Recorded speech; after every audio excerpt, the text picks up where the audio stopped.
रीमा की शादी को अभी 7 या 8 दिन ही हुए थे। अभी वो नई नई शादी के खुमार में ही थी। आज रात का क्या प्लान है?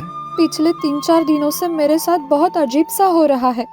रात के करीबन 2:30 बजे अजीब सी बेचैनी और आहट से मेरी नींद खुल जाती है। ऐसा लग रहा था शादी के बाद से नींद और तुम्हारा रिश्ता ही टूट गया है। आओ मेरी बाहों में और आंखें बंद करके सोने की कोशिश करो। जतिन के कहने पर रीमा ने सोने की कोशिश की, मगर फिर भी कुछ आहट उसे सोने ही नहीं दे रही थी। ऐसा लग रहा था कि मानो पलंग के नीचे से लगातार दस्तक हो रही है। पलंग के नीचे कोई है जो बाहर आना चाहता है।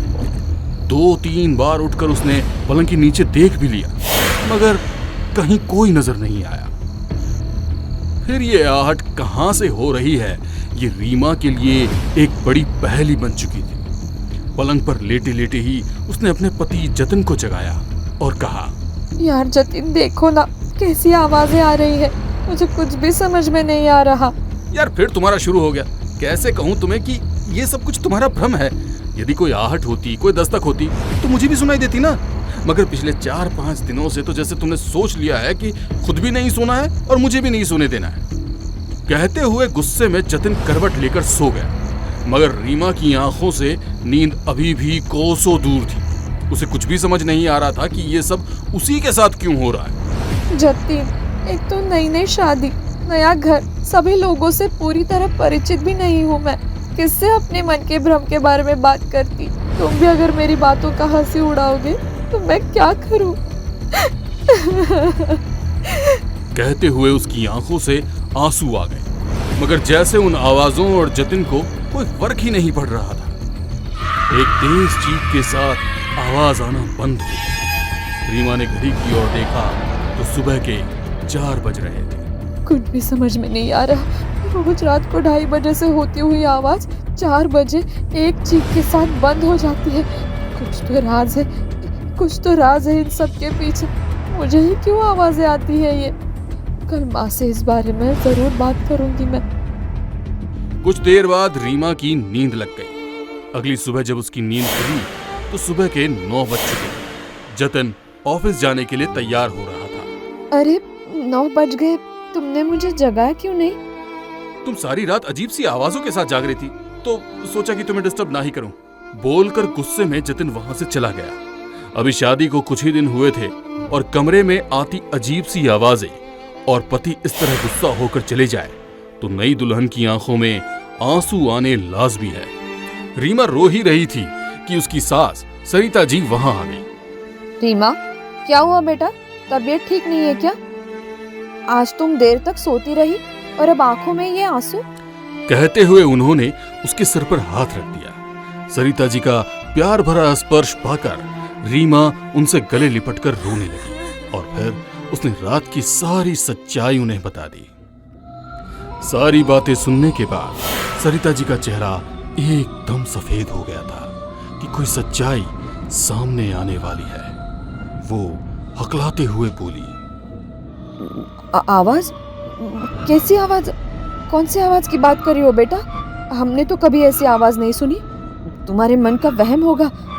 यदि कोई आवाज होती तो जतिन भी सुनता ना। शायद तुम्हारी तबीयत ठीक नहीं है। तुम आराम करो बेटा, आराम करो। हाँ माँ, मैं सच कह रही हूँ, मेरी बात का यकीन करो माँ।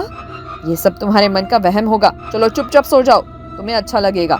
रीमा को जबरन सुलाकर वह तुरंत उसके कमरे से बाहर आ गई। वह बहुत ही परेशान थी और जल्दी से अपने कमरे में आई। दरवाजा बंद करके किसी से फोन पर बात करने लगी। दूसरी तरफ रीमा ने लेटे लेटे अपनी माँ को फोन लगा दिया। माँ, कुछ भी समझ में नहीं आ रहा। मैं क्या करूँ जिससे हकीकत सामने आ जाए? रीमा, तुमने बचपन से लेकर आज तक पूजा पाठ अच्छे से की है। खुद पूजा पाठ ब्राह्मण परिवार से संबंध रखती हो, इसलिए तुम्हें पूजा पाठ का अच्छी तरह से ज्ञान है ना? माँ के कहने पर रीमा ने शाम के वक्त ठाकुर जी की विधि विधान से सेवा अर्चना की और देवी कवच का पाठ करके अपने कमरे में आ गई। तभी उसके फोन पर उसकी माँ का फोन आया। बेटा, हो सके तो कपूर, लौंग और तेज पत्ते का धुआं करो। ऐसा करने से कमजोर बुरी शक्तियाँ वहाँ से चली जाती है। माँ के कहने पर वो अपने कमरे में धुआं कर रही थी। धुएं की खुशबू से सरिता जी को बेचैनी होने लगी। वो घबरा कर रीमा के कमरे में आ गई और गुस्से में बोली, रीमा, ये सब क्या है? मेरे घर में जादू टोना कर रही हो? आज के बाद मेरी इजाजत के बिना कुछ भी कार्य मत करना। कहते हुए उन्होंने गुस्से में उसके हाथ से धुएं की कंडी लेकर फेंक दी। रीमा को उनका व्यवहार बहुत ही अजीब सा लगा, मगर नई नई शादी के कारण वो कुछ भी नहीं बोल पाई। रीमा शाम को अपने पूरे काम से निपटने के बाद दोबारा नहाई और पूजा घर में जाकर बजरंग बाण करने के लिए सोचने लगी। मगर जैसे ही वो पूजा घर में गई, वहां का नजारा देखकर वो हैरान रह गई। जो अखंड दिया उसने लगाया था वो जमीन पर फैला पड़ा था। भगवान की पूजा के फूल काले पड़ चुके थे। पूरे पूजा कक्ष में बहुत गंदी बदबू आ रही थी। ऐसा लग रहा था कि मानो कोई चीज सड़ रही हो। माँ, ये पूजा कक्ष को क्या हुआ? कुछ देर पहले ही तो मैंने मंदिर में पूजा की थी, सब कुछ सही था तभी, और अब 2 घंटे में पूरे मंदिर का कायाकल्प हो गया। माँ, अब फटाफट पूरे मंदिर की सफाई कर और दिया लगा। रीमा ने फिर धूप जलाकर मंदिर में आ रही उस बदबू को दूर किया। फिर बजरंग बाण का पाठ करने लगी। रात के 12 बजे तक तो उसे कोई खास एहसास नहीं हुआ, मगर 12 बजे उसका पूरा शरीर भारी होने लग रहा था, मानो कि उसके शरीर का एक एक अंग टूट रहा हो। पाठ करना उसके लिए बहुत ही तकलीफ देह होता जा रहा था। जतिन, ये मुझे क्या हो रहा है? बचपन से लेकर आज तक बजरंग बाण का पाठ करते आई हूँ। आज से पहले ऐसा अनुभव कभी नहीं हुआ। तुम ये क्या कर रही हो? और माँ ने तुम्हें मना किया था ना, उठ जाओ इस पूजा से। जतिन के बोलने के बावजूद भी रीमा अपनी जगह से नहीं उठी और मुश्किल से वो अपना पाठ 2 बजे तक कर पाई। 2 बजे के बाद पूरे घर में एक मनहूसियत छा गई। जोर जोर से किसी के रोने की आवाज आ रही थी और कोई जमीन के भीतर से दस्तक दे रहा था। अब ये दस्तक सभी को सुनाई दे रही थी। सभी लोग घबराकर हॉल में इकट्ठा हो गए। इस घर में ये सब क्या हो रहा है? कल रीमा इस बारे में बात कर रही थी और आज हम लोगों को भी महसूस हो रहा है। इस रीमा ने शाम के वक्त घर में कोई टोटका किया था, शायद ये आवाज उसी कारण से आ रही है। कहते हुए वो गुस्से में रीमा की तरफ उसे मारने के लिए दौड़ी, मगर अचानक से रीमा को छूते ही उन्हें तेज करंट का झटका लगा और वो जमीन पर गिर गई। जमीन के भीतर से आती हुई दस्तक अब बंद हो चुकी थी, मगर घर के भीतर बहुत धुआं हो रहा था। रीमा ने अभी भी बजरंग बाण का पाठ नहीं छोड़ा था। वो लगातार पाठ करती जा रही थी। उस धुएं ने एक महिला की आकृति ले ली। वो आकृति जोर जोर से हंस रही थी। उस आकृति को देख सरिता जी डर गई। उनका डर सच हो गया था और वो उसे देख के पीछे हटने लगी।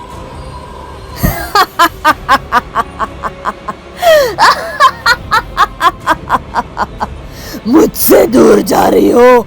माँ, चली जाओ जहाँ जाना है, मगर अब तुम मुझसे नहीं बच सकती हो। कौन हो तुम? जतिन, तुम मुझे भूल गए। तुमसे यह उम्मीद नहीं थी मुझे। रुबीना, तुम? हाँ, तुम तो मुझे छोड़कर चली गई थी, अब यहाँ पर क्यों आई हो? रुबीना, मैं तुम्हें छोड़कर नहीं गई, बल्कि तुम्हारी माँ ने मुझे मारकर अपने ही कमरे में दफना दिया था। कमरे में? तुम्हें कोई गलतफहमी हुई होगी। हाँ, मुझे गलतफहमी हुई थी, मगर उस रात तुम्हारी माँ ने किसी और से बात करते हुए मैंने सुना था। उन्होंने कहा, मुझे डर लग रहा है, कहीं वो रुबीना वापस तो नहीं आ गई। हाँ, मैंने तुझे मारा था। दूसरे समाज की लड़की मुझे अपने घर में स्वीकार नहीं थी, समझी तुम? सरिता जी की बात सुनकर जतिन हैरान था। रीमा कुछ कर पाती उसके पहले ही रुबीना ने अपना बदला ले लिया। रीमा को अब उस आहट से मुक्ति मिल चुकी थी। रोमिल, हम लोग जो कर रहे हैं वो सही है क्या? मुझे सही गलत का कुछ नहीं पता, बस जो चीज मुझे चाहिए वो पाने का एकमात्र रास्ता यही है। एक बार और सोच लो, एक बार और इस तरफ कदम बढ़ा लिया तो फिर वापस लौटना मुश्किल है। सोच लिया है मैंने, बहुत सुन ली लोगों के ताने। अब मैं लोगों की बातों का जवाब देकर रहूंगा। तुम तो घर में रहती हो, बाहर लोगों की बातें मुझे सुननी पड़ती है। कहते हुए वो घर से बाहर निकल गया और सीधा शमशान पहुंच गया। वहां पर एक अघोरी उसका रास्ता देख रहा था। मुझे पूरा यकीन था कि तुम आओगे। मैंने पूजा की पूरी तैयारी कर रखी है। अब एकमात्र आपका ही सहारा है। यदि आपका बताया हुआ उपाय असर कर गया तो ठीक, वरना आत्महत्या करने के अलावा मेरे पास और कोई चारा नहीं बचेगा। रोमिल की बात सुनकर अघोरी धीरे से मुस्कुराया और इशारे से उसे एक जलती हुई चिता के सामने बैठने के लिए कहा। रोमिल डरते हुए वहां बैठ गया। जो इंसान ईश्वर का पुजारी बन दर दर की ठोकर खाने के बाद शैतान की शरण में आता है तो उसे वो सब कुछ मिल जाता है जिस चीज की उसे कामना रहती है। मरना तो एक दिन सभी को है, तो क्यों ना शैतान से वो सब कुछ हासिल कर लो जो तुम्हें चाहिए।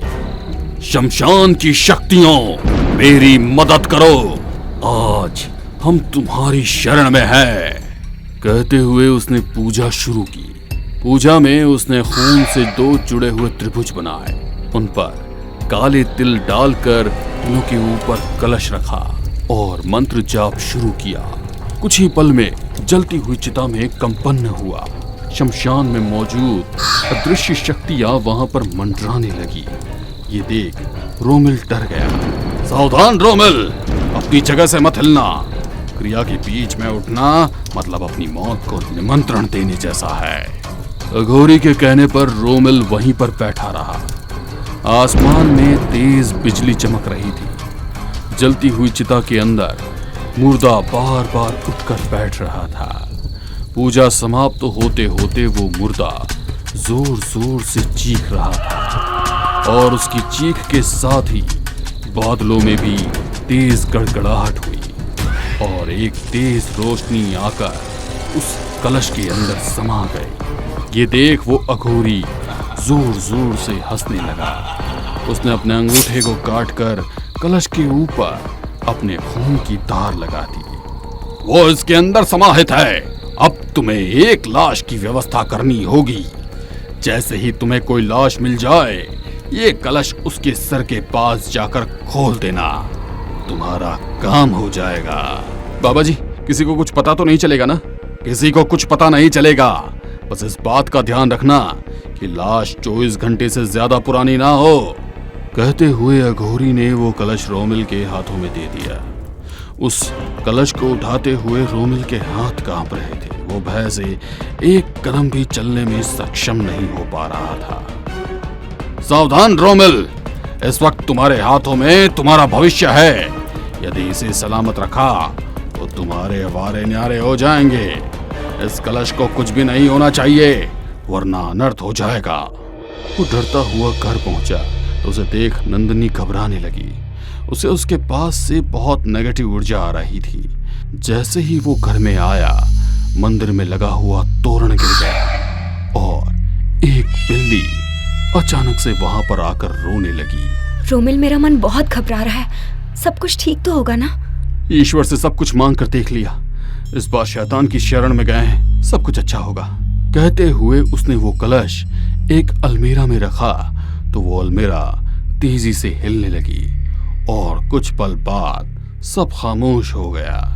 सारी रात रह रहकर वो अलमीरा हिल रही थी। नंदिनी के मन में बहुत डर पड़ रहा था, मगर रोमिल इन सबसे दूर बेखबर लाश के बंदोबस्त के बारे में सोचने लगा। तभी उसके चेहरे पर चमक आ गई। अगली रात वो उस कलश को लेकर जाने लगा। इसे लेकर कहाँ जा रहे हो? क्या सोचा है आपने? कल न्यूज में देखा था ना, यहाँ से थोड़ी सी दूर एक ट्रेन का एक्सीडेंट हो गया। वहाँ पर कई सारी लावारिस लाश हैं। उन्हीं में से एक लावारिस लाश को जिंदगी देने जा रहा हूँ। रोमिल कहते हुए वहाँ से निकल गया, मगर नंदिनी अभी भी इन सब चीजों के लिए तैयार नहीं थी। वो भगवान के आगे हाथ जोड़कर वहीं खड़ी हो गई। तभी उसके दरवाजे की घंटी बजी। सामने करीबन 70 साल की एक महिला खड़ी थी। आप कौन? उस महिला ने नंदिनी की बात का कोई जवाब नहीं दिया और कुछ चीजों को महसूस करते हुए तुरंत उस अलमीरा के सामने आकर खड़ी हो गई जहां पर वो कलश रखा था। जहां वो कलश रखा हुआ था वहां पर खून की धार बह रही थी। महिला ने उस जगह पर हाथ रखकर कुछ मंत्र जाप किए और अचानक वहां से पीछे हट गई। तुम लोग पैसे पाने के लिए जो कुछ भी कर रहे हो वो बहुत गलत है। अभी भी वक्त है, रुक जाओ, वरना बाद में बहुत पछताना पड़ेगा। उसकी बात सुनकर नंदिनी थोड़ा सा चौंक गई, मगर फिर बात को संभालते हुए बोली, आप कौन हैं?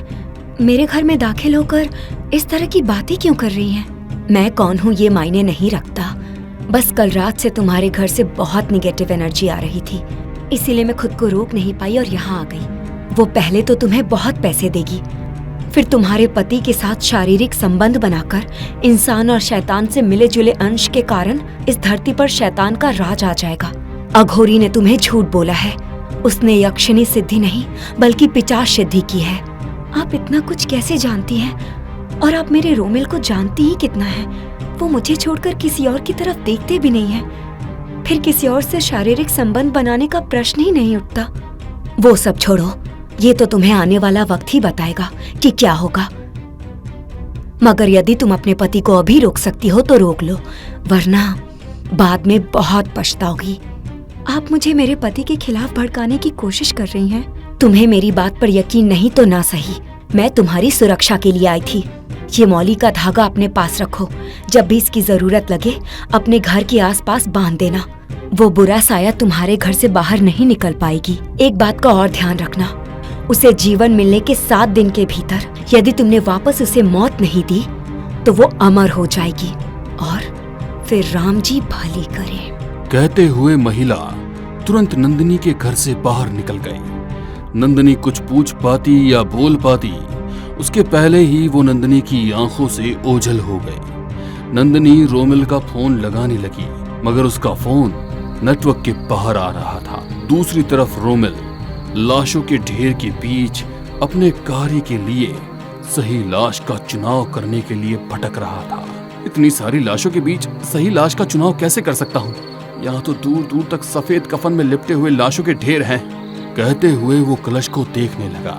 अब आप ही मेरी मदद कर सकती हैं। सही लाश कौन सी होगी, उसका संकेत आप दीजिए। वो एक एक कर हर लाश के पास जा रहा था। एक्सीडेंट के कारण सभी लाश बुरी तरह से कुचली हुई थी, जिन्हें देख उसका हृदय द्रवित हो उठा। तभी वो एक लड़की की लाश के पास पहुंचा।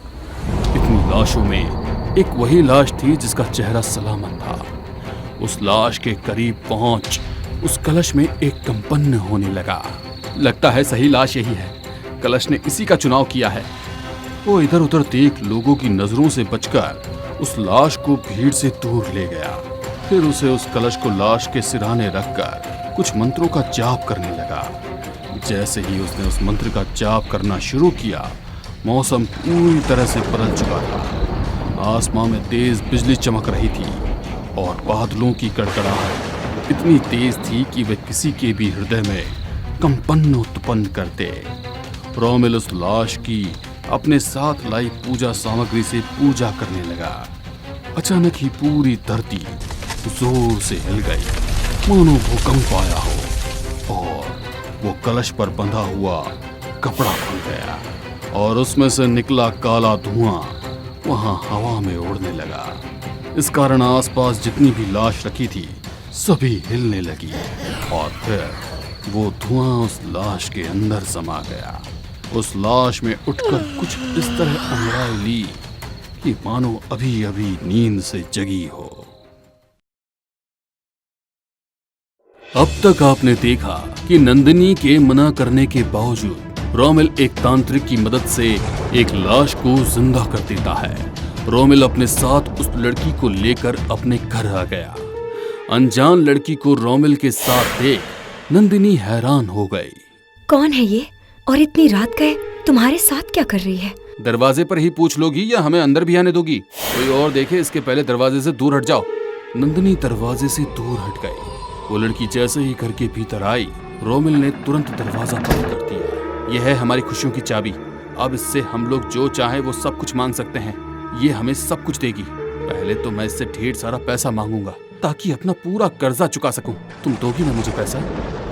कहते हुए उसने उस लड़की का हाथ पकड़ लिया। उसका हाथ बर्फ की तरह ठंडा था, मगर आंखों में अजीब सी चमक थी। नंदिनी को वो लड़की जरा भी अच्छी नहीं लगी। ना जाने क्यों उसे देख नंदिनी का मन बहुत घबरा रहा था। रोमिल, मेरी मानो तो इसे जहाँ से लेके आए हो वहीं छोड़ाओ। लोगों के पैसे वापस करने के लिए हम दोनों मिलकर मेहनत करेंगे। ये गलत रास्ता चुनना ठीक नहीं है। नहीं, मैं ऐसा कुछ भी नहीं करूंगा। कुछ दिनों में मेरे पास इतना पैसा होगा कि मैं लोगों के मुंह पर मारकर उनका मुंह बंद कर दूंगा। कहते हुए रोमिल गुस्से में अपने कमरे में चला गया। नंदिनी उसे रोकने की कोशिश कर रही थी, मगर वो नहीं रुका। कमरे के बाहर नंदिनी और वो लड़की दोनों बैठे हुए थे।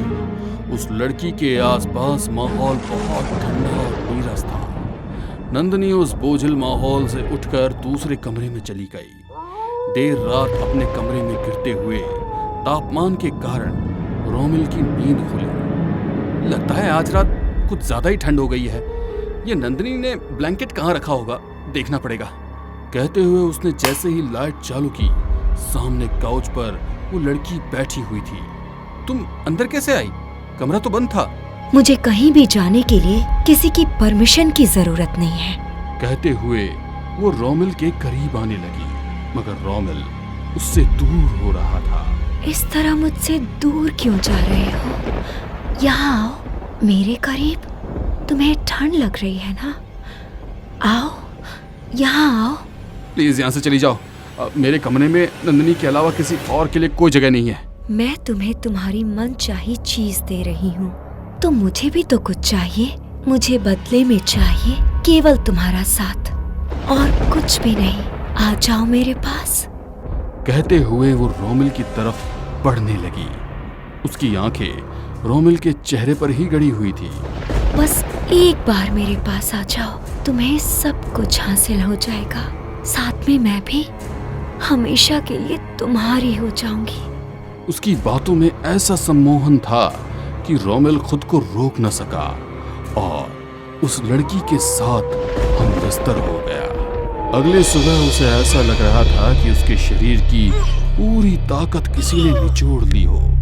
वो हाथ पैर भी मुश्किल से उठा पा रहा था। नंदिनी, कहाँ हो तुम?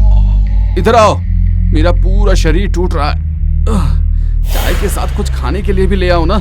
उसकी थकी हुई आवाज को सुन के नंदिनी अपना रात का गुस्सा भूल रोमिल के लिए चाय और सैंडविच लेकर कमरे में पहुंची। वो लड़की पहले से ही कमरे में थी, जिसे देख नंदिनी को गुस्सा आ गया। ये हमारे कमरे में क्या कर रही है?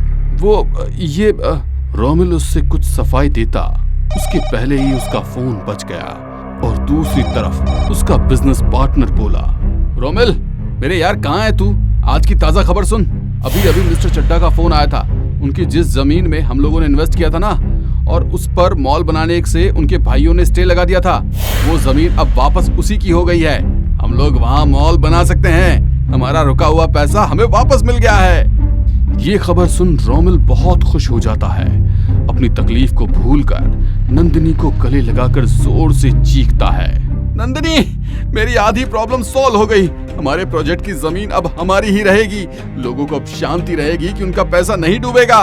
रोमिल की आंखों में जो चमक थी, उससे कहीं ज्यादा चमक उस लड़की की आंखों में थी। वो खामोशी से उस कमरे के बाहर निकल गई, मगर अचानक से सब कुछ ठीक होना, ये बात नंदिनी को ठीक नहीं लगी। रह रहकर जो महिला कल उसे मिली थी, उसकी बात उसके कानों में गूंज रही थी।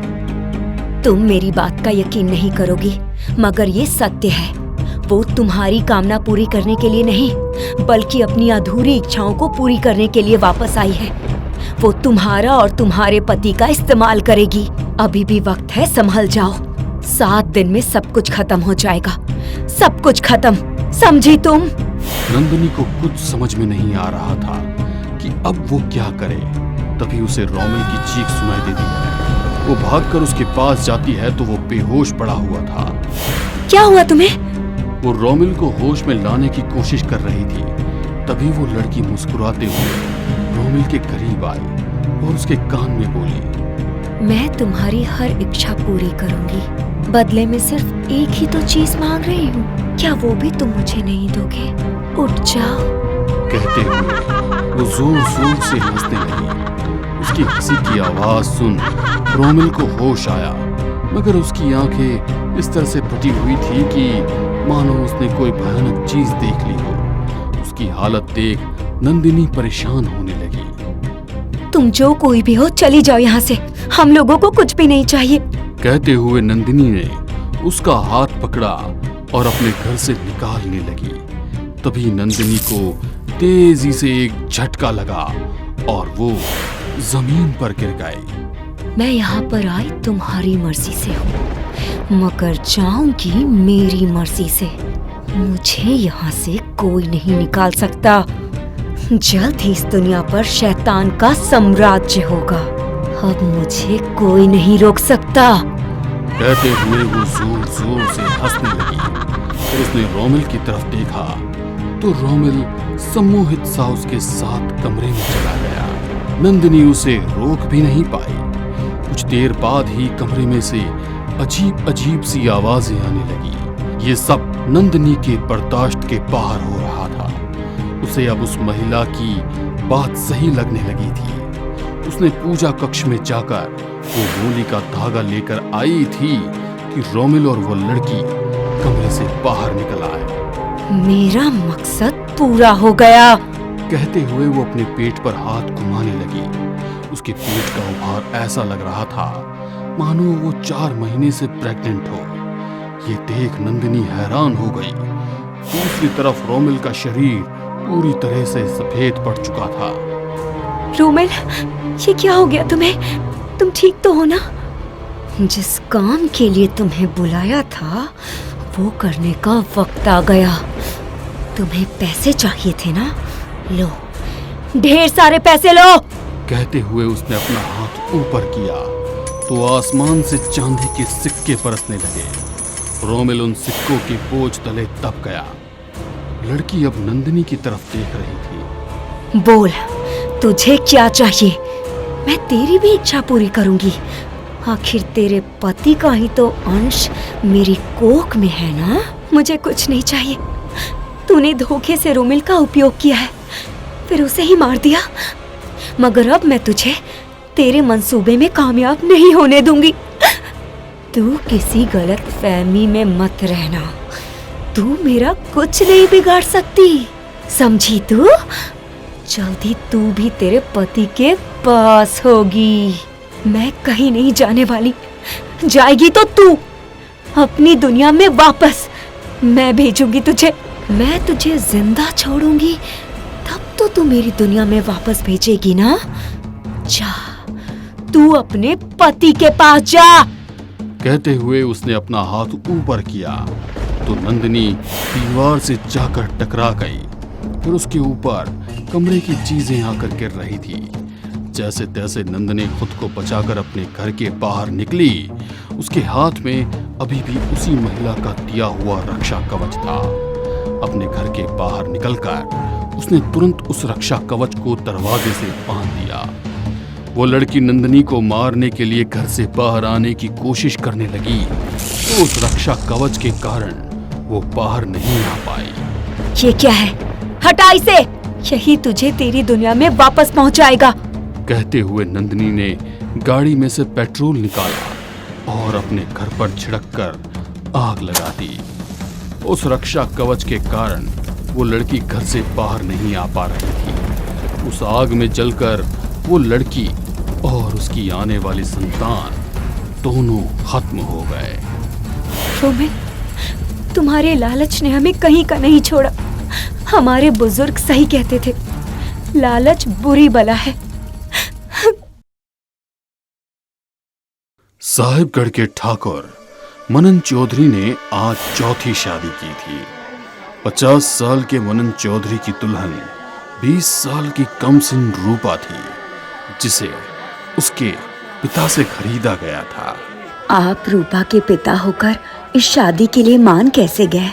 मेरी मजबूरी को तो समझो। शादी में सभी इस बेमोल जोड़ी को देखकर सभी खुसुर फुसुर कर रहे थे, मगर रूपा और उसकी माँ बहुत दुखी थे।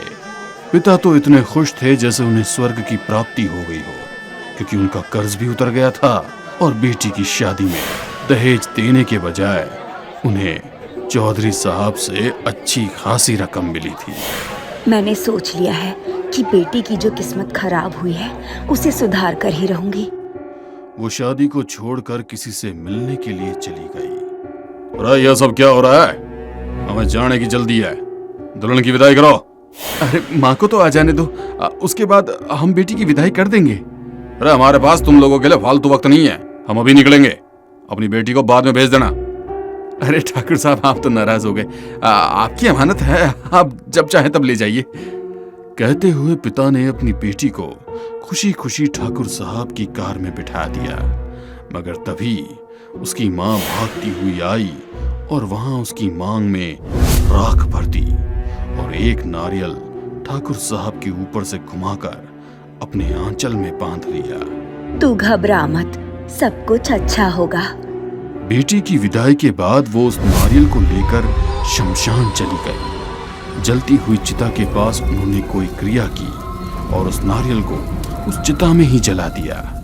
कुछ देर बाद एक जोर के धमाके के साथ वो नारियल फूटा और एक अजीब सा काला धुआं चिता से निकलने लगा। वो धुआं एक साए में बदलकर उस कार के ऊपर मंडराने लगा, जिसमें ठाकुर साहब और रूपा बैठे हुए थे। लो उतरो, हमारा घर आ गया। रूपा सोच रही थी कि हवेली में कोई उसका स्वागत करेगा, मगर किसी ने नववधू का कोई स्वागत नहीं किया। ठाकुर साहब उसे अपने साथ अपने कमरे में ले गए। क्यों रूपा, इतना बड़ा कमरा देख के हैरान हो गई क्या? अरे इस कमरे में तो तेरे मायके के 2 घर आ जाएंगे। ये देख, बड़ा सा पलंग, उस पर बिछा हुआ मुलायम सा बिस्तर और उस पर बैठते ही तन्ने मजा आ जाएगा, मजा। कहते हुए जैसे ही ठाकुर साहब उसकी ओर बढ़ने लगे, वो उन्हें अपनी तरफ बढ़ते देख डरने लगी। अरे मन देखकर इतना घबरा क्यों रही है? मैं तन्ने कोई तकलीफ नहीं देने दूंगा। अरे 4 शादी करने का एक्सपीरियंस है मन ने। अरे पहले ही रात तुझे जन्नत की सैर करा दूंगा। कहते हुए उन्होंने रूपा को झटके से पलंग पर पटक दिया, मगर खुद जैसे ही पलंग पर चढ़े उन्हें करंट लगा और वे पलंग से नीचे गिर गए। अरे 2 कौड़ी की लड़की, तू मुझे धक्का दे रही है? तुझे तेरे बाप से खरीद कर लेके आया हूं, जो चाहूं तेरे साथ कर सकता हूं, समझी?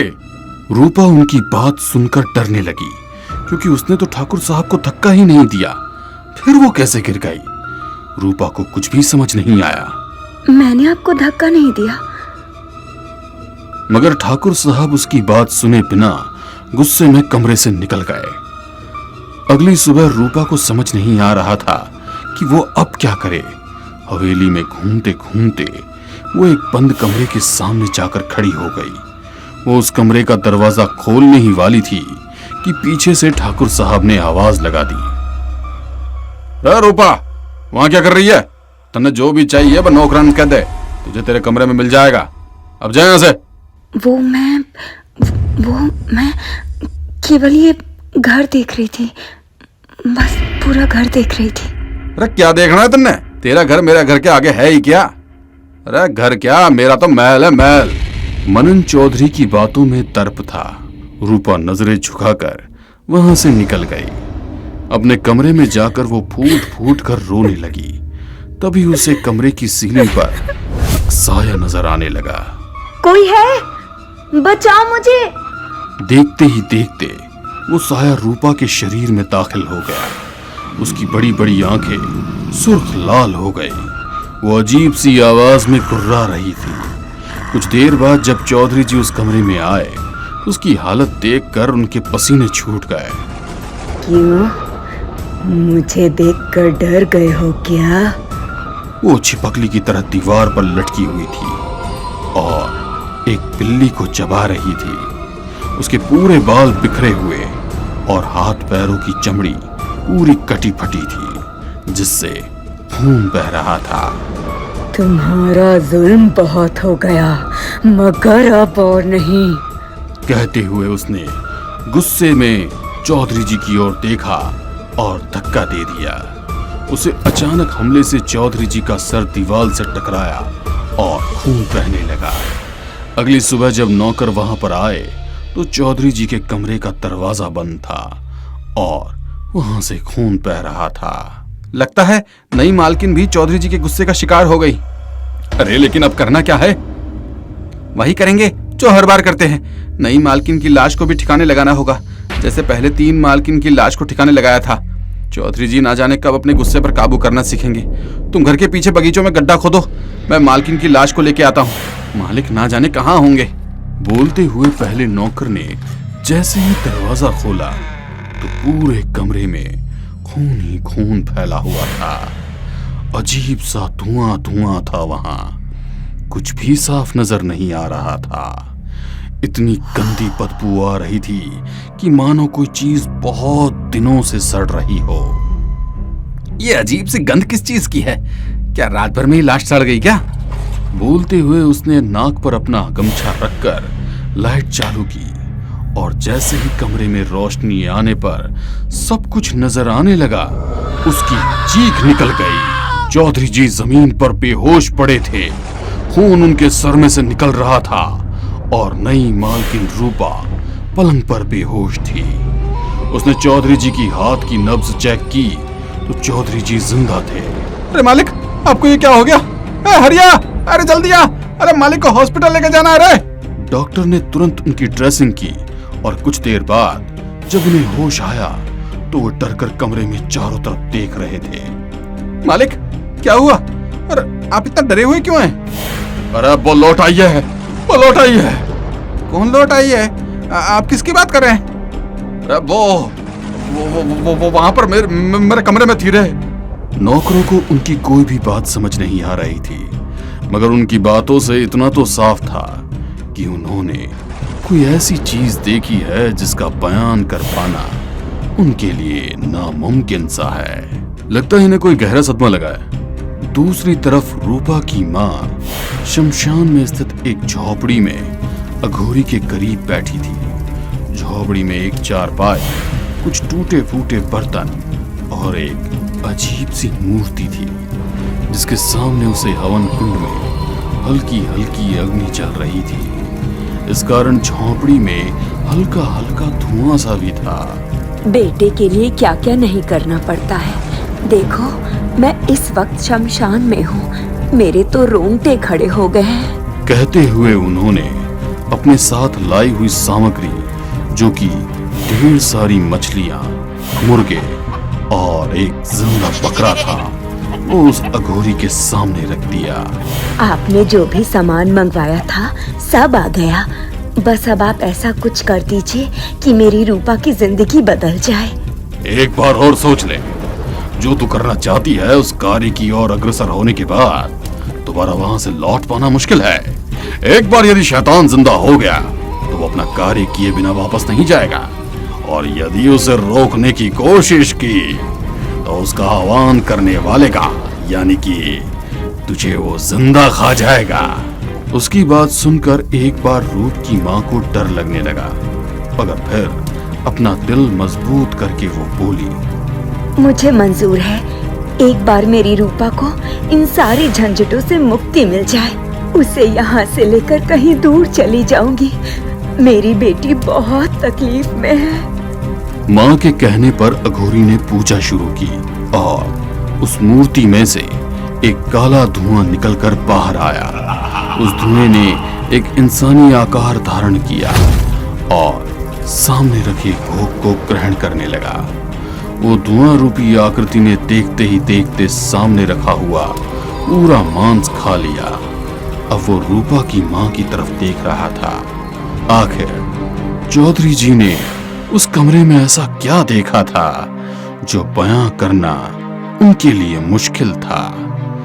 रूपा की माँ के मन में क्या चल रहा है, ये सब कुछ जानने के लिए देखिए दूसरा भाग। अब तक आपने देखा कि मनन चौधरी ने अपने घर में कुछ ऐसा देखा है कि उसकी आंखें फटी की फटी रह जाती है। डर के कारण वो अपने नौकरों के सामने भी कुछ नहीं बोल पाता। दूसरी तरफ उसकी चौथी पत्नी रूपा की मां तांत्रिक के साथ मिलकर कुछ तांत्रिक क्रिया को अंजाम दे रही है। मनन चौधरी का बीपी चेक करके डॉक्टर मनन चौधरी से पूछने लगे, अब कैसा लग रहा है? कोई परेशानी तो नहीं है ना? अरे अब तो मैं ठीक हूँ, अच्छा ही लग रहा है। आपका बीपी तो एकदम नॉर्मल है, कल आपको हॉस्पिटल से छुट्टी मिल जाएगी, आप अपने घर जा सकते हैं। घर का नाम सुनते ही मनन चौधरी की धड़कनें तेज चलने लगी और उसकी सांसें उखड़ रही थी। डॉक्टर ने तुरंत ऑक्सीजन मास्क लगाकर उसकी उखड़ती हुई सांसों को नियंत्रित करने की कोशिश की। दूसरी तरफ रूपा हवेली में अकेली थी। उसका मन अपने बड़े से कमरे में नहीं लग रहा था। अपने मन की बेचैनी को मिटाने के लिए वो अपने घर की छत पर आ गई। वो वहां पर डले हुए झूले पर धीरे धीरे झूलने लगी। उसे वक्त का कोई होश नहीं था और उसकी वहीं पर नींद लग गई। रात के 3 बज चुके थे। तभी उसके कानों में अजीब सी आवाजें आने लगी। ऐसा लग रहा था मानो कोई तेजी से इधर उधर भाग रहा हो। कौन है यहाँ पर? मेरे सामने आओ। तभी किसी के जोर जोर से चीखने की आवाज आई और सब कुछ खामोश हो गया। यहाँ कुछ तो है जो मेरी समझ में नहीं आ रहा है। दूसरी तरफ शमशान में जिंदा हुआ साया हॉस्पिटल में मनन चौधरी के कमरे के बाहर था। आज मनन चौधरी की जिंदगी का आखिरी दिन था। रूपा की मां मनन को तड़पा तड़पा कर मारना चाहती थी, इसलिए उस साये ने मनन की जान नहीं ली, बल्कि उसके पैरों को तेजी से मोड़ दिया। फिर उसे उठाया और उसे रीढ़ की हड्डी की जगह से कुछ इस तरह मोड़ दिया कि उसके शरीर के अंदर ही ब्लीडिंग शुरू हो गई। दर्द की वजह से वो जोरों से चीख रहा था, कोई है? अरे कोई बचाओ! अरे कोई है? अरे ये मन मार देगा रे! डॉक्टर आए तो उन्हें समझ नहीं आ रहा था कि उसका शरीर इस तरह पस्त क्यों पड़ा है। बिस्तर पर लेटे लेटे ही उसके पैर की हड्डी कैसे टूट गई और कमर में रक्तस्राव क्यों चालू हो गया। कुछ देर पहले तक जिस मनन चौधरी की अस्पताल से छुट्टी होने वाली थी, आज आईसीयू में एडमिट हो गया। कुछ देर बाद अचानक ही मनन चौधरी की हालत में सुधार होने लगा। जो पैर की हड्डी उस उम्र में जुड़ने में 2 महीना लेती थी, वो 2 घंटे में जुड़ चुकी थी। बिना किसी ऑपरेशन के रक्तस्राव भी बंद हो गया था। मैंने अपनी मेडिकल लाइफ में इस तरह का कोई केस नहीं देखा। ये सब आखिर कैसे हुआ? दूसरी तरफ रूपा, जिसकी पूरी रात डर के साए में बीती थी, जैसे तैसे कुछ देर बिस्तर पर सोई। उठते ही वो दहशत में आ गई, क्योंकि उसके कमरे का नजारा बहुत ही भयंकर था। उसके श्रृंगार टेबल का पूरा सामान जमीन पर बिखरा हुआ था। जैसे ही वो उठी, कांच में एक साया था। यहाँ से चली जाओ, मेरी तुमसे कोई दुश्मनी नहीं है। मुझे चौधरी जी से बदला लेना है। ये सुन उसे कुछ समझ नहीं आया कि अब वो क्या करे। अपने सर पर आया हुआ पसीना साफ करने के लिए अपनी साड़ी का पल्लू पकड़ने लगी तो पूरी साड़ी हर जगह से फटी हुई थी। ये देख उसकी चीख निकल गई। उसने तुरंत अपनी अलमारी को खोलकर देखा। उसके सारे कपड़े बिखरे हुए थे और जगह जगह से कटे फटे थे। यहाँ सब क्या हो रहा है? जब से इस घर में आई हूँ कुछ भी सही नहीं है। क्या करूँ? इस चेतावनी को मान लो और यहाँ से चली जाऊं? कल रात वाली आवाज उसे दोबारा आने लगी। ऐसा लग रहा था कि उसकी हालत देखकर कोई मंद मंद मुस्कुरा रहा है।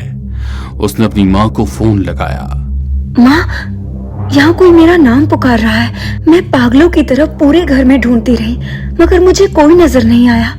मुझे समझ में नहीं आ रहा है कि मैं क्या। माँ हैरान थी, क्योंकि उसने तो मनन को मारने के लिए शैतान को बुलाया था। फिर उस हवेली में ऐसा कौन है जो उसकी बेटी को परेशान कर रहा है? बेटा, तू परेशान मत हो। मैं आज ही तेरी समस्या का हल ढूंढ कर रहूंगी। अपनी बेटी का फोन रखकर रूपा की माँ तुरंत शमशान के लिए निकल गई। वो शमशान की उस झोंपड़ी में पहुंची तो वहां पर अघोरी की हालत बहुत खराब थी। अब आपको क्या हो गया? आपकी ये हालत किसने की? मैंने पहले भी कहा था, मारक प्रयोग विधि यदि लौटती है तो प्रयोग करने वाले को ही तकलीफ देती है। मनन के सर पर किसी का सरमाया तो है जो वो इस शैतान से बच गया। उसे तड़प तड़प कर मारना था, मगर तड़पना तो बहुत दूर की बात है, वो पूरी तरह से ठीक हो गया। ये कैसे मुमकिन है? मुझे भी लग रहा है उस हवेली में कुछ तो है। उसी के बारे में मैं भी आपसे बात करने के लिए आई थी। कैसी बात? क्या है उस हवेली में? अघोरी के पूछने पर रूपा की माँ ने पूरी बात बता दी। ये सब किसी विपदा के आने की निशानी है, हमें अभी हवेली चलना होगा। रूपा की माँ डरते हुए अघोरी के साथ उस हवेली में पहुंची तो पूरी हवेली सुनसान थी, वहां पर कोई भी नहीं था। रूपा की माँ परेशान होकर रूपा को पूरे घर में ढूंढ रही थी। जैसे ही वो उसे ढूंढती हुए उसके कमरे में पहुंची तो उनकी चीख निकल गई। रूपा बिस्तर पर बेहोश थी, उसके शरीर पर जगह जगह कट के निशान थे, उसके आसपास खून ही खून फैला हुआ था। अघोरी ये देख गुस्से में बोला, कौन हो तुम और तुम्हारी परेशानी क्या है? इस तरह रूपा के पीछे क्यों पड़ी हो? उसने तुम्हारा क्या बिगाड़ा है? कहते हुए अघोरी कुछ मंत्र बोलते हुए जल के छींटे कमरे की दीवारों पर देने लगा। उस मंत्र और जल के छींटों के प्रभाव से एक साया उभरकर सामने आया। उसकी गर्दन कुछ लंबी और तिरछी थी। ऐसा लग रहा था कि मानो किसी ने उसकी गर्दन को खींचकर लंबा कर दिया हो। उसका पूरा शरीर सड़ा गला था और उसकी उपस्थिति से पूरे कमरे में बहुत दुर्गंध आ रही थी। मैं मनन चौधरी की तीसरी पत्नी हूँ। उससे मैंने पहले भी कहा था कि तुम यहाँ से चली जाओ, मगर उसने मेरी बात नहीं सुनी और आज तो इसने हद ही पार कर दी। वो मनन चौधरी की सलामती के लिए पूजा कर रही थी। अब उससे मुझसे कोई नहीं बचा सकता। तुझे क्या लगता है मनन चौधरी का तू कुछ बिगाड़ सकती है? मेरे होते हुए तू उसका कुछ नहीं बिगाड़ सकती। अघोरी की बातें सुनकर वो साया जोर जोर से हंसने लगा। तुझे क्या लगता है हॉस्पिटल में मनन को किसने बचाया था? तू तो उसे कल ही मार देता, मगर वो मेरा शिकार है, इसीलिए आज तक जिंदा है। मुझे लगता था वो मुझसे प्यार करता था, मगर वो मेरी ही गलतफहमी थी। उसने मुझे मरवाया था, मुझे मरवाकर चौथी शादी भी कर ली और मैं उससे बदला लेकर ही रहूंगी और मुझे कोई नहीं रोक सकता। उसकी बातें सुनकर रूपा और उसकी माँ दोनों डरने लगी। उन्हें कुछ समझ नहीं आ रहा था। तुझे क्या लगता है उसे मार कर तू बच जाएगी? मैं उसे भी मार दूंगा और तुझे अपना गुलाम बनाकर छोड़ूंगा। जो आत्माएं मृत्यु के बाद भटकती हैं, वो हम तांत्रिकों के लिए हमारे कार्य सिद्ध करने का कार्य करती है। कहते हुए अघोरी ने अपनी झोली से एक बोतल निकाली और मंत्र जाप करते हुए उसे अपने वश में करने की कोशिश करने लगा, मगर वो आत्मा उसकी सोच से भी ज्यादा ताकतवर थी और वो उसके वश में नहीं आई। जब तक मैं अपना बदला पूरा नहीं कर लेती, ना तो मैं मुक्त होंगी और ना ही किसी के वश में आऊंगी। ये मेरा शिकार है, यदि तूने उसे मारा तो शैतान मुझे मार देगा। यदि तूने उसका शिकार किया तो मैं भटकती रहूंगी। मेरी मुक्ति के लिए उसकी मौत जरूरी है। दोनों बातें ही कर रहे थे कि मनन चौधरी हॉस्पिटल से छुट्टी लेकर घर आ गया। अपने घर में अघोरी और रूपा की माँ को देखकर नाराज होते हुए बोला, तुम लोग मेरे घर में क्या कर रहे हो? अरे किसने इजाजत दी ना यहाँ पर आने की? हम लोग यहाँ पर तेरी रक्षा के लिए आए हैं। तेरी तीसरी पत्नी की आत्मा तेरी मृत्यु का कारण बनेगी। वो तो मुझे पहले ही दिख चुका था, मुझे पता है मेरी मौत निश्चित है। अघोरी मनन चौधरी को बचा पाता उसके पहले ही उस आत्मा ने मनन का सर घर से अलग कर दिया। अघोरी ने जो शैतान सिद्ध किया था, अपने शिकार के चले जाने से नाराज हो गया और उसने रूपा की माँ और अघोरी दोनों को मार दिया। रूपा को पहले ही अपने पिता से नफरत थी। अपनी माँ के मरने के बाद वो इस दुनिया में अकेली रह चुकी थी। मनन चौधरी की पत्नी होने के नाते मनन चौधरी की पूरी जायदाद पर उसका हक था। उसने एक एनजीओ की स्थापना की और कम उम्र में लड़कियों की शादी होने से रोकी। शहर से दूर बने हुए फार्म हाउस में एक लड़का किसी लड़की के साथ जबरदस्ती करने की कोशिश कर रहा था। तुम्हें क्या लगता है तुम बच जाओगे? और चिल्लाओ, मुझे मजा आता है, मुझे चीखे सुनने में मजा आता है। कहते हुए उसने उस लड़की को उठाकर पलंग पर पटक दिया। जैसे ही वो भी पलंग पर चढ़ा, एक अजीब सा साया वहां आया और उसने उस लड़के को धक्का देकर जमीन पर गिरा दिया। वो साया उस लड़की की ओर देखने लगा तो वो डर कर एक कोने में सिमट गई। उस साये ने जैसे ही साहिल के सिर पर हाथ रखा, सोमिल बहुत तेजी से चीखा और जमीन पर गिर गया। उसकी चीख सुनकर वो लड़की भी बेहोश हो गई। अगली सुबह अपने आसपास होती हलचल और आवाज से उसकी नींद खुली तो वो एक हॉस्पिटल में थी। जैसे ही उसे होश आया, नर्स तुरंत डॉक्टर को बुलाने के लिए चली गई। डॉक्टर ने आकर उसका चेकअप किया और उससे कहा, आप लोगों के साथ क्या हुआ था? आप पिछले 3 दिनों से बेहोश थी और आपके साथी, उनका तो बहुत बुरा हाल हुआ है। मेरे साथ तो जहाँ तक मुझे ध्यान है उस वक्त साहिल था। क्या हुआ उसे? यदि आपको कुछ याद नहीं तो टेंशन ना करें, हमने पुलिस स्टेशन में खबर कर दी है। वो लोग आए तब तक आप आराम कर लीजिएगा। डॉक्टर के जाने के बाद वो लड़की काफी देर तक सोचती रही कि साहिल ने उसे उठाकर पलंग पर डाला था। उसके बाद क्या हुआ उसे कुछ भी याद नहीं। दूसरी तरफ सब लोग हैरान थे क्योंकि साहिल की लाश जिस हालत में मिली थी, ऐसा लग रहा था कि मानो कई हफ्तों पुरानी लाश हो।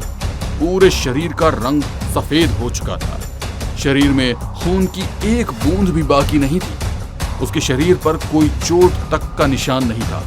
फिर उसकी मौत कैसे हुई, ये पोस्टमार्टम रिपोर्ट में भी एक राज बनकर रह गया, क्योंकि मॉडर्न साइंस के सामने पहली बार ऐसा किस्सा आया था कि एक ही रात में लाश इतनी बुरी तरह से खराब हो गई जबकि उस पर कोई भी चोट के निशान नहीं है।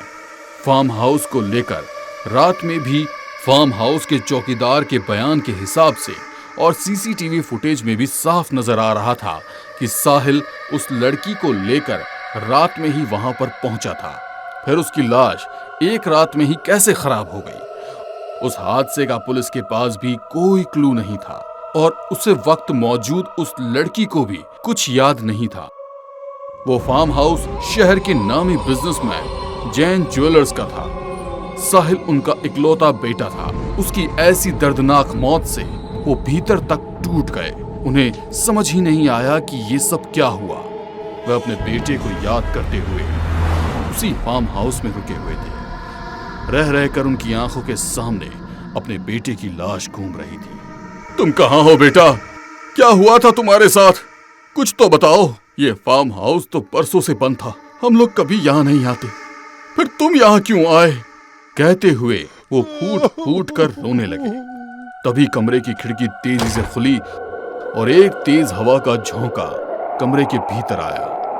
हवा का झोंका इतना तेज था कि मिस्टर जैन पूरी तरह से हिल गए। ऐसा लगा किसी ने उन्हें तेज धक्का दिया हो। सारी रात खिड़की दरवाजों पर हवा के कारण दस्तक हो रही थी। मिस्टर जैन अपनी जगह से उठे और उस खिड़की के करीब जाकर उसे बंद करने लगे तो दूर उन्हें वही साया नजर आया जो उस रात साहिल के कमरे में था। वे उसे देखकर चौंक गए, मगर तभी वो वहां से गायब हो गया। मिस्टर जैन को उनकी आंखों का भ्रम लगा। तभी खिड़की भी एक झटके से बंद हो गई। सारी रात ऐसी ही तेज हवाएं चलती रही और रह रहकर बिजली चमक रही थी। मिस्टर जैन की सारी रात आंखों में ही कटी। उन्होंने जिस साये को देखा था उसे देखकर उनके मन में एक अनजाना सा डर था। अगले दिन सुबह जब वो फार्म हाउस से निकले तो उन्हें कार के अंदर ठंडक का एहसास होने लगा।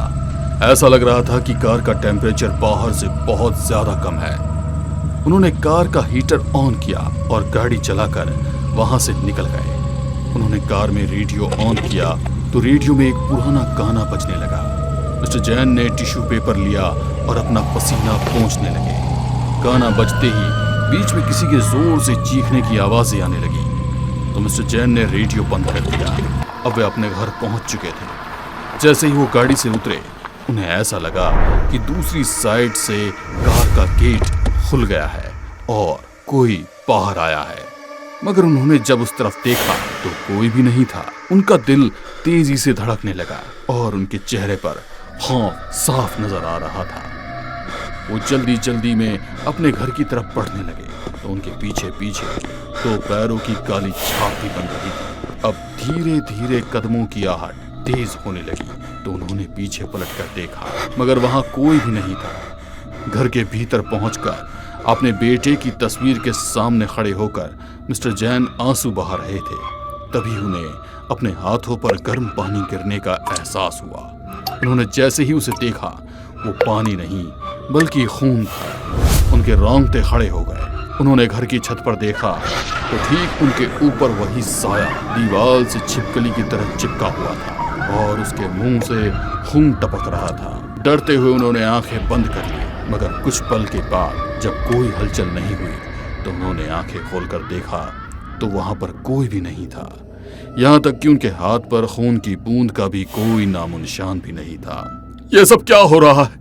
मुझे ऐसा लग रहा है जैसे मनु, ये तुम हो ना? सामने आओ, मुझे यकीन है कि ये तुम ही हो।